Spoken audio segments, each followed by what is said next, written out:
Yes, hi, Larry. This is Seiko from Houston. Good talking to you again, sir. You too, Seiko. Yeah, hey, I had a question. You had did a Epoch Times video on systemic racism, and it's kind of funny and ironic how you're mentioning it again regarding how people are seeing systemic, institutional racism like it's ubiquitous and omnipresent everywhere. Mm-hmm.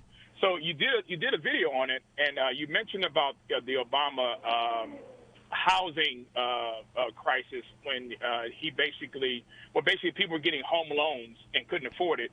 And I did not get the citing of that article that you had mentioned. I would love to get a copy of that because there's some narratives going around basically stating that systemic racism can be found in the housing market, and particularly within property taxes for schools. And I didn't know if you heard anything about that.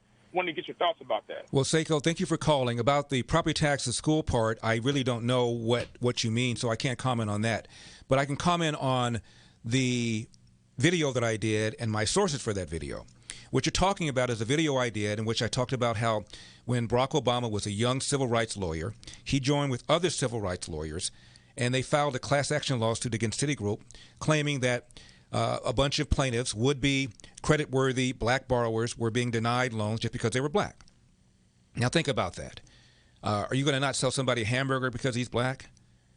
Banks make their money by lending money to credit-worthy people and charging them interest. So if a credit-worthy black person comes up, presents a credit-worthy application, you're going to turn them down because you're a racist, because you don't want the profits? Anyway, that's the premise. So Obama joined with other lawyers and filed a class action lawsuit on behalf of 186 plaintiffs. Now, those plaintiffs ended up getting their mortgages because Citicorp said, to hell with it, I'll give them their mortgages. And after a few years, only 19 of them were able to maintain the home with good credit. Everybody else lost their home.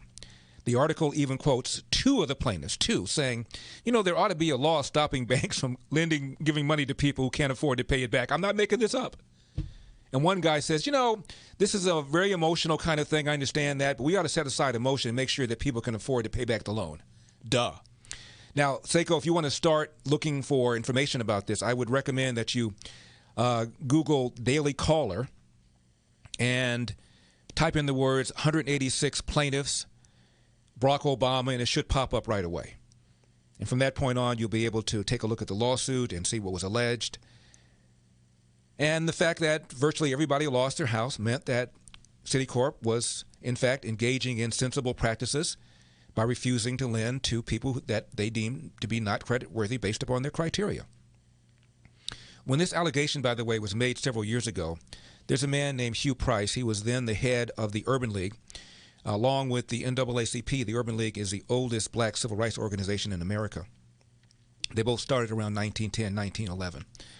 And he was shown the data about how blacks with a certain income have a worse credit score than Asian Americans with substantially lower income. And he said, and I'm paraphrasing, if you have bad credit, you're going to be denied loans. End of story. End of quote. I guess he's an Uncle Tom. And by the way, this whole housing crisis, as I said, this was an affirmative action recession. The government, based upon some bogus study, concluded that blacks were being turned down disproportionately for loans, and they were.